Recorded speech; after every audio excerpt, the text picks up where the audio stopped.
sun dipped low behind the ridge, casting long shadows that stretched across the lonely ranch, transforming the dry earth into a canvas of orange and amber. The winds whispered through the tall grasses, carrying with them the sweet scent of the upcoming rain. But today, the air was different. There was a tension, something heavy that weighed down the land. Coleman Briggs sat in his weathered chair on the porch, his boots propped up, his tired eyes tracing the horizon. His ranch was far from town, nestled in a valley where the only company he kept was the wind, the land, and the occasional passing cowboy. He'd chosen this solitude, the silence a companion he never grew tired of. But today was different. Today, something would come to shatter that stillness. From the distance, he heard at first the sound of hurried footsteps, dragging and stumbling. Then, as the noise grew louder, a boy appeared on the porch. His clothes were torn, his face streaked with dirt and blood, his eyes were wide with fear. He staggered to the steps, collapsing against the wooden railing. Coleman didn't move at first, but his eyes never left the boy. The rancher was used to silence, to the solitude of his land, but he knew something was wrong the moment the boy appeared. The boy's breath came in ragged gasps as he tried to speak, his voice hoarse and weak. "Sir, if they come, hide my sister," he pleaded, his words almost drowned out by his own terror. Coleman's heart sank, and his hand instinctively moved to the rifle resting against the doorframe. The boy's words were filled with desperation, a plea that hit something deep within Coleman's chest. He wasn't one to rush to action, but when the boy's eyes met his, all the old instincts kicked in. This wasn't a simple visit. This wasn't just a wanderer passing through. This was something much darker. The boy's face was pale beneath the grime, his body trembling as he looked toward the trees. "They're coming," he whispered, his eyes darting nervously toward the distant woods. "They'll kill her if they find her." Coleman didn't say anything at first. He just studied the boy, his mind working through the words. "Who's coming?" he finally asked, his voice steady. But inside, the silence was deafening. The boy's lips quivered. "Outlaws. They burned our place down. They killed my ma, and they said if we didn't leave, they'd kill her too." His voice cracked with the weight of the words. Coleman's jaw tightened. His thoughts raced. The boy wasn't just running from anyone. These men were ruthless. He'd heard whispers of them before. Men who wore badges or none at all. Men who thought the world was theirs to take. And if anyone stood in their way, well, they'd never see it coming. The boy's body shook as he collapsed onto the porch, his knees giving out beneath him. "My sister," he gasped, looking up at Coleman with desperate eyes. "She's hiding near the creek. She's only 8. She's scared, and I told her to stay quiet." Coleman's heart raced, but his expression remained steady. He could feel the weight of the boy's plea, and it settled heavy in his chest. Without saying another word, Coleman rose slowly from his chair, his hand gripping the rifle. He didn't ask questions. There was no time for that. The boy had spoken the truth. These outlaws wouldn't stop until they got what they wanted. He turned to the boy, his face hardening. "You stay here. Don't move," he said, his voice calm but firm. The boy nodded weakly as Coleman stepped down from the porch and headed toward the trees. As Coleman moved toward the creek, his mind was already calculating what was to come. He didn't know exactly how many men were out there, but he knew they wouldn't stop until they had what they wanted. But that didn't matter. Not now. The land might be quiet, but this fight was just beginning. A family in peril. Ethan's plea echoed in Coleman's mind as he walked toward the creek. "Hide my sister," the boy had begged. It was a simple request, but it was one that would take everything Coleman had. He had faced outlaws before, men who had crossed his path with weapons drawn, but this was different. This wasn't about land or cattle. It was about survival, about family. As Coleman moved through the thickening trees, His mind kept circling back to Ethan's words. "She's only 8, the boy had said. 8 years old, too young to be caught up in the mess of grown men's greed. Yet, here she was, running for her life, hiding in the woods like an animal. The rancher had seen enough of the world to know how dangerous it was. But he had never seen anyone so young carrying the weight of what Ethan had. He could see it in the boy's eyes, the fear, the desperation. It wasn't just the outlaws he feared for, it was the loss of everything he had known. Coleman moved cautiously, his eyes scanning the shadows, beneath the trees. The land felt different now, heavier, as if it too understood the danger that lurked just beyond the tree line. The faintest breeze rustled the leaves, and for a moment, everything was still. Too still. Then, in the distance, Coleman spotted her. Lizzie was crouched beneath the low-hanging branches of a cottonwood, her small body trembling, her eyes wide and filled with terror. Her dress was torn at the hem, and her hair was wild, tangled from running. She looked up as Coleman approached, and in that instant, their gazes locked. He could see the fear in her eyes, but there was something else there too, something small but determined, a flicker of trust. "It's all right," Coleman said, his voice soft. "Your brother sent me. I'm here to take you somewhere safe." For a moment, Lizzie didn't move.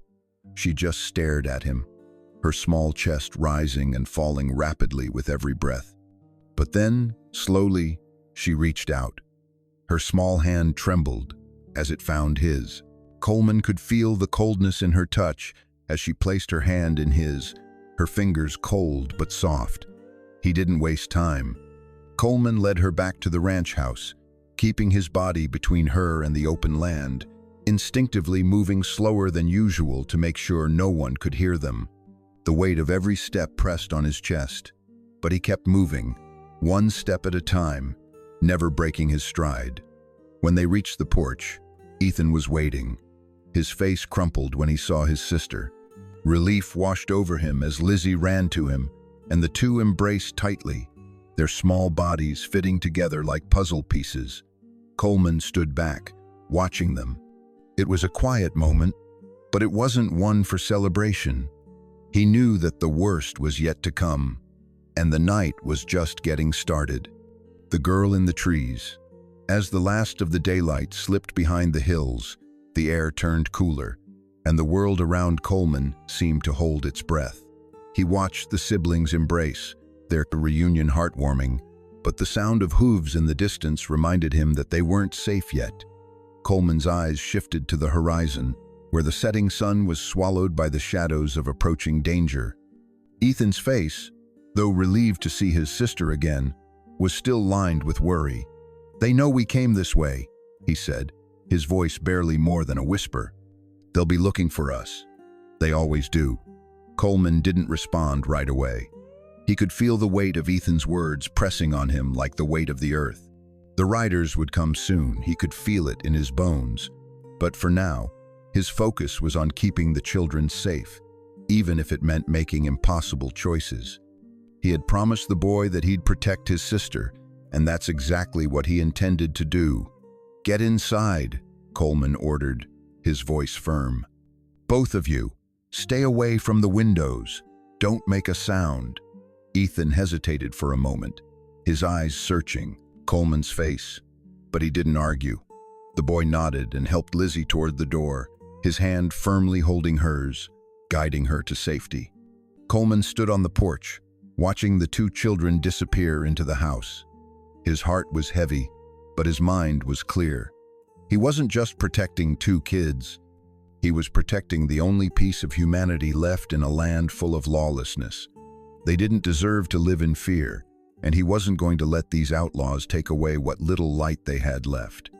He turned and made his way down the steps, his boots crunching softly over the dry grass. The sky above was darkening quickly, and the scent of smoke lingered in the air, something close, something menacing. He kept his rifle close, his every instinct telling him that trouble was near. The land had fallen silent again, the kind of silence that feels wrong, like the world was holding its breath before the storm. His eyes scanned the area, moving methodically from the tree line to the edge of the property. The distant sound of galloping hooves reached his ears, growing louder by the second. 5 riders, just as the boy had described. The shadows of the riders stretched long and menacing, their figures barely visible against the growing dusk.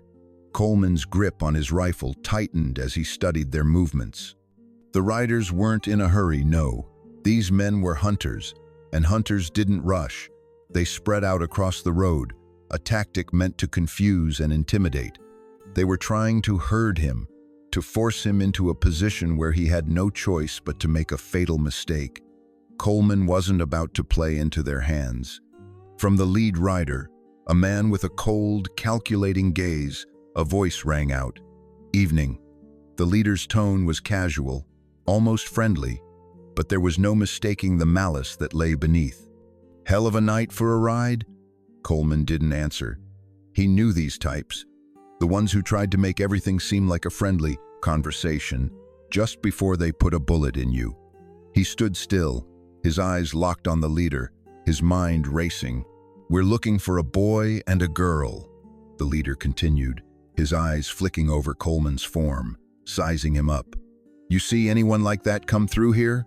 "No," Coleman said, his voice flat, unwavering. He didn't blink, didn't flinch. He'd been in standoffs before, and this was no different. The leader's eyes narrowed, and a small, humorless smile twisted his lips. "You sure about that?" Coleman didn't answer. Instead, he shifted his weight ever so slightly, positioning himself between the riders and the house. He had no intention of letting these men past. If they wanted the children, they'd have to go through him first. The leader's smile faded, and his eyes hardened. "Fair enough," he said, motioning for his men to spread out even more. The other riders began to fan out, moving slowly, methodically. They were closing in, but they weren't in a rush. That was the trick. The longer they played this game, the more likely Coleman would make a mistake. He couldn't afford to make one. Coleman's hand tightened around the rifle as he faced the leader, his eyes steady. "You're looking for children," he said, his voice low and deliberate. "But they're not here." The leader tilted his head slightly, studying Coleman. "Then you won't mind if we take a look around." Coleman didn't hesitate. "I do mind," he said, his voice flat. There was a long moment of silence, where neither man moved. The riders shifted nervously, waiting for the order, while the leader's eyes never left Coleman's. But Coleman didn't back down. His stance was firm, unyielding. He had made his choice. The leader's smile was gone now, replaced with something colder. "You sure about that?" he asked, his voice low and dangerous. "I'm sure," Coleman replied, his fingers resting lightly on the trigger. He wasn't just defending a ranch anymore. He was defending something far more precious. The tension in the air thickened, and in that moment, it felt like the entire world had gone still, waiting for one of them to make the first move. A stand against the outlaws. The standoff stretched on, the tension so thick it could almost be cut with a knife. Coleman stood his ground, rifle raised but steady, his eyes never leaving the leader. The outlaws fanned out behind him, moving like shadows, and though they hadn't drawn their weapons yet, the threat was clear. Coleman knew this wasn't going to be a simple negotiation. These men were here for one reason: to take what they wanted, and they wouldn't leave without it. But he wasn't about to let that happen. "You live here?" The leader's voice was calm, almost conversational. But beneath that calm was a simmering fury. "I do," Coleman replied flatly, "and I don't take kindly to trespassers." The leader's eyes flicked to his men, then back to Coleman. "We're looking for a boy and a girl," he said again, his tone shifting. There was no pretense now. "A boy and a girl who ran away from us. You seen them?" Coleman didn't flinch. He didn't even blink. "I haven't seen anyone like that," he said, his voice firm. He wasn't lying. They weren't here. The leader didn't buy it. "I don't believe you." He motioned for his men to move closer. Coleman's grip tightened on the rifle. The air felt charged, crackling with the imminent threat of violence. He could feel the sweat dripping down his back, but he didn't budge. He wouldn't back down. "You want to take them? You'll have to go through me first," Coleman said, his voice steady. The leader smiled a smile that didn't reach his eyes. "I was hoping you'd say that." The moment the words left the leader's mouth, the standoff turned into a fight.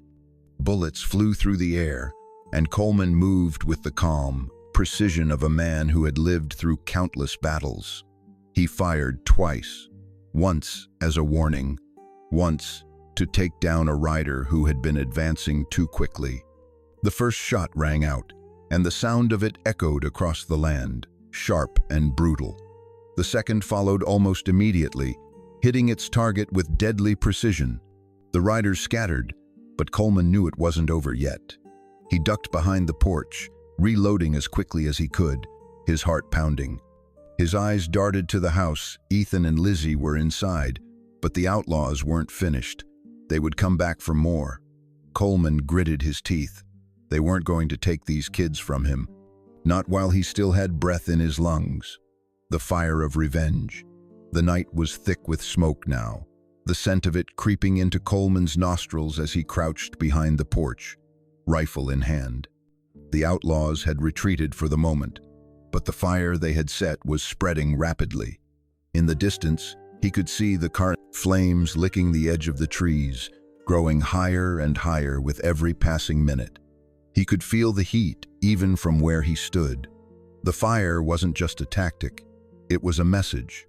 They were making sure that if he stayed, he'd suffocate in the smoke or be driven out into their waiting guns. If Coleman was going to survive this, he needed to act fast. He scanned the land, his eyes darting from the house to the tree line where the riders had disappeared. The wind was picking up, pushing the fire closer to the house. Coleman's thoughts raced. He couldn't let the fire reach the house. The children were inside, and if the flames didn't get them, the riders would. His mind sharpened. There was only one way to fight this head-on. Coleman checked the chamber of his rifle. 6 rounds. He had more inside, but for now, 6 would have to be enough. He didn't have the luxury of time. He needed to create space for the children to escape, space for them to breathe. He moved quickly, his boots kicking up the dust as he made his way to the edge of the yard, positioning himself between the house and the road. He stood tall, his rifle resting against his shoulder, finger just outside the trigger guard. He wasn't going to shoot first. That's what the outlaws wanted to get him to make a mistake. They would wait for him to expose himself, to give them an opening. The wind howled, the fire crackling louder now, and Coleman felt the heat intensify. His throat dry, his nerves coiled tight, but his focus never wavered. He wasn't just fighting for his land anymore, he was fighting for the lives of 2 children. And he wasn't going to let them fall into the hands of men like these. As he waited, he heard the sound of hooves again, closer this time. 5 riders, just like before, moving slowly. They didn't seem in a hurry. The leader, Garrett, was riding in front, his dark eyes scanning the ground ahead. "Last chance," Garrett called out, his voice carrying over the distance. "We don't want to burn everything down. Just give us the kids and we'll leave you be." Coleman didn't move.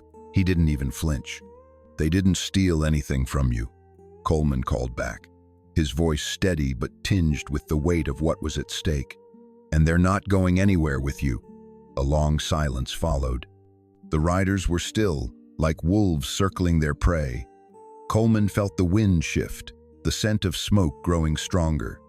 He could hear the crackling of the fire behind him, the sound of destruction creeping closer.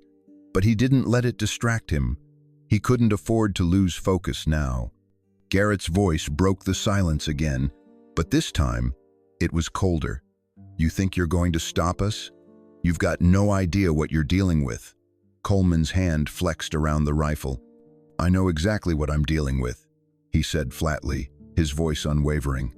"Men like you. And I've seen what happens when people like you get too much power. Garrett's eyes narrowed, his hand moving toward his gun belt. Coleman tensed, ready for whatever came next. "Get off my land," Coleman said, his voice low and calm, but carrying the weight of a man who had lived through too much to let fear control him. The leader didn't respond right away.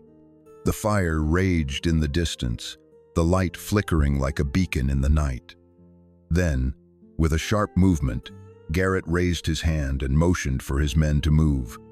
The riders closed in, slowly but steadily, their hands resting on the hilts of their guns. Coleman's pulse quickened, but his movements were deliberate, controlled.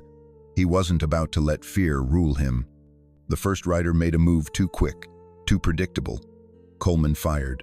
The shot rang out, sharp and clear, and the rider crumpled, falling from his horse with a scream.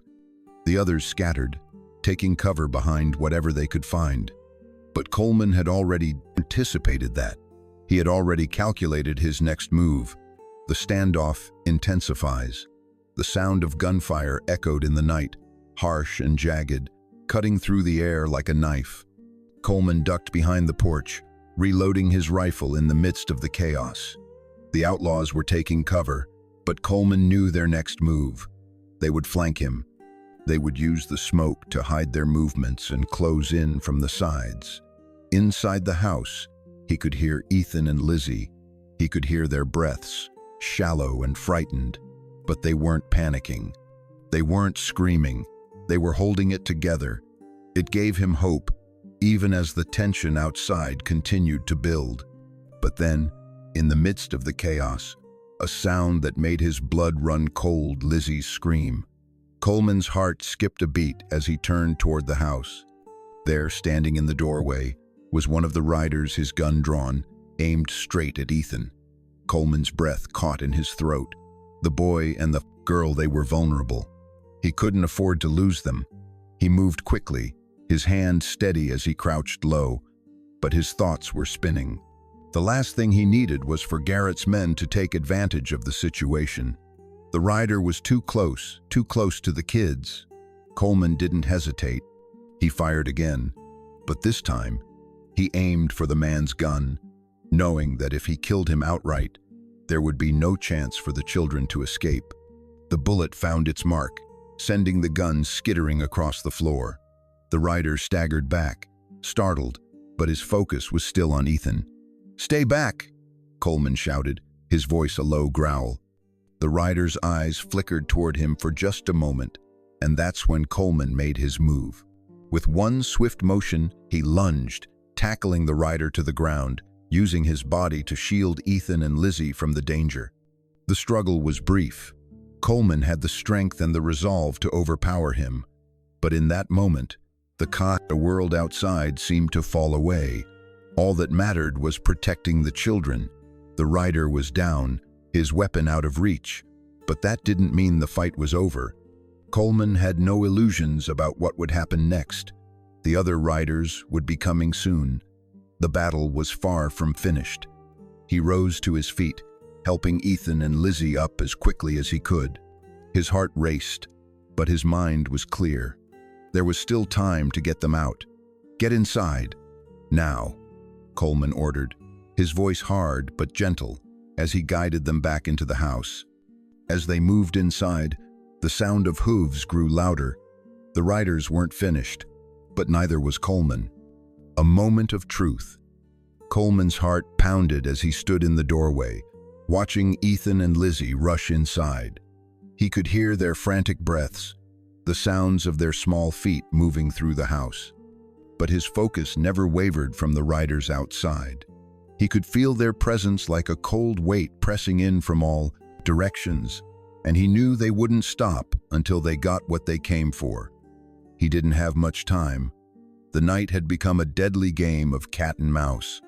The fire, now consuming the edges of the ranch, cast an eerie glow, painting the night in shades of orange and red.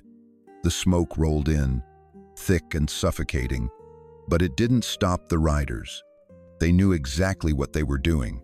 They'd learned long ago how to use the dark to their advantage. Coleman turned back to the children, his mind working through their next move. Inside the house, the atmosphere was tense. Ethan had grabbed his sister's hand, and they huddled together in the corner, fear written all over their faces. They weren't crying, but their eyes told the story. It was the kind of silence that felt heavy, the kind where every breath felt like it could shatter the fragile peace they'd found in each other's company. Coleman's eyes lingered on the children for a moment longer, taking in their fear, their bravery. They had already lost so much, yet here they were, standing strong in the face of terror. He wasn't going to let them lose any more, not if he could stop it. The gunfire outside had stopped, but the riders were still out there. They were regrouping, moving into position. Coleman could feel their eyes on him, calculating his every move. He had to act now, but as he reached for his rifle, he felt something that had been building inside him since the moment he'd promised to protect these kids. The cold steel of the rifle in his hands felt heavier than it ever had before. His fingers tightened around it, but it wasn't just the weight of the weapon he was holding. It was the weight of a decision. The decision to fight, to stand between these kids and the men who wanted to take them. He had a choice now. He could run, he could hide, and maybe they'd let him live. But what about Ethan and Lizzie? No, he couldn't walk away from this. He had made a promise, and he was going to keep it. Coleman slowly turned toward the children. They needed to get out of here. The smoke was getting thicker, and the fire was creeping closer. If they didn't escape soon, the flames would trap them in this house. He took a deep breath and approached Ethan and Lizzie. "Listen to me," he said quietly but firmly. "There's a trapdoor under the rug in the bedroom. You take your sister and you go through it. It leads to a tunnel. Follow it as far as you can. Don't stop until you hit the main road. Understand?" Ethan's eyes widened in disbelief. "What about you?" he asked, his voice trembling. "I'll hold them off," Coleman said, his voice steady, but the weight of it pressed down on him. "I'll buy you as much time as I can." The boy's face crumpled, his hands shaking as he held his sister close. "I'm not leaving you," Ethan said, his voice breaking.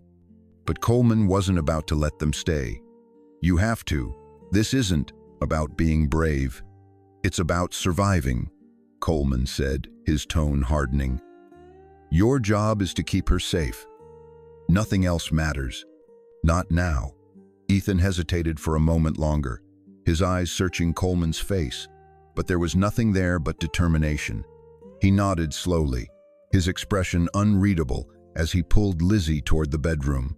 Coleman watched them disappear into the back of the house, his chest tightening as he prepared himself for what came next. There was no more time. The riders were coming. The only question left was whether he could hold them off long enough for Ethan and Lizzie to escape. The final showdown. The sounds of hooves grew louder. They were here.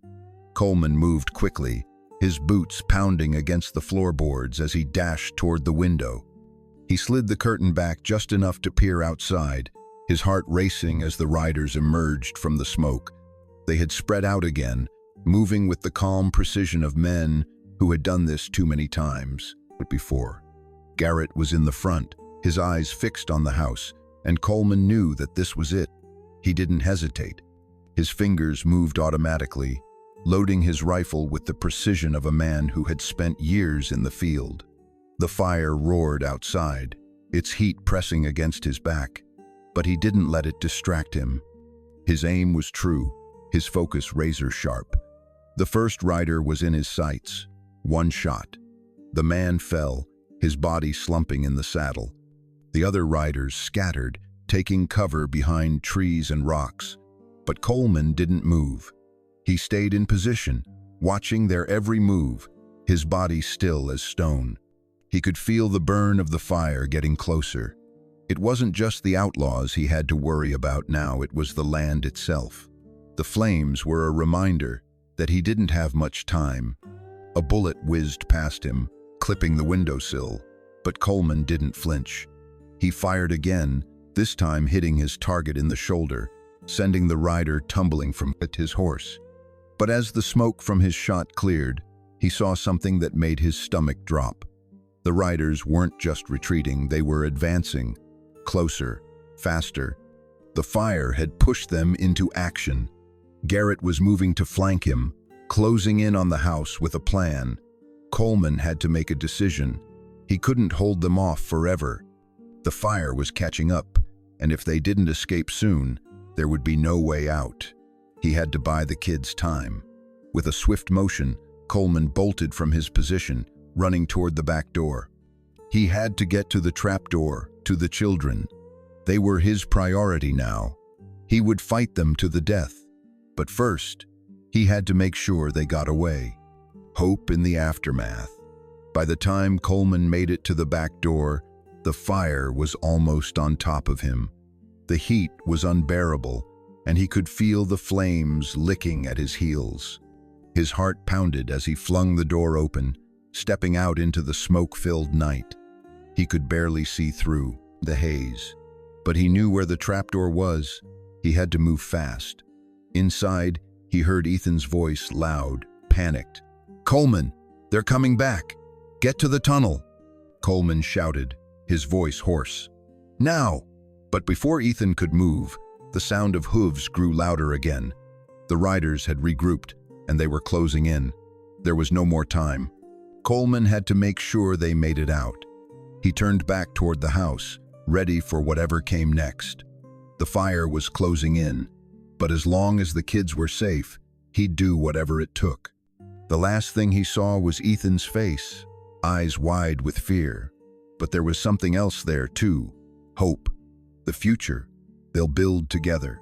The night had passed, and the sun was beginning to rise.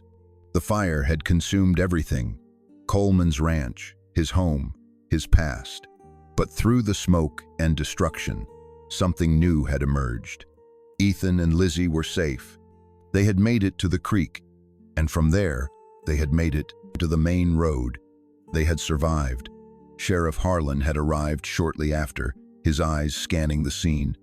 "You're still standing," he said, his voice weary but relieved. "That's more than most would have done." Coleman didn't answer right away. His gaze was fixed on the horizon, where the first light of morning was spilling over the land. He didn't know what came next, but for the first time in a long while, he felt something he hadn't felt in years, hope. Ethan approached him, his face somber but filled with something new. "What now?" the boy asked, his voice steady. Coleman glanced at him, then down at Lizzie, who had fallen asleep in the shade of a nearby tree. "Now we rebuild," he said quietly. Together. As the three of them stood there, watching the sunrise over the scorched land, Coleman knew that despite everything they had lost, they had found something worth fighting for, and that was enough.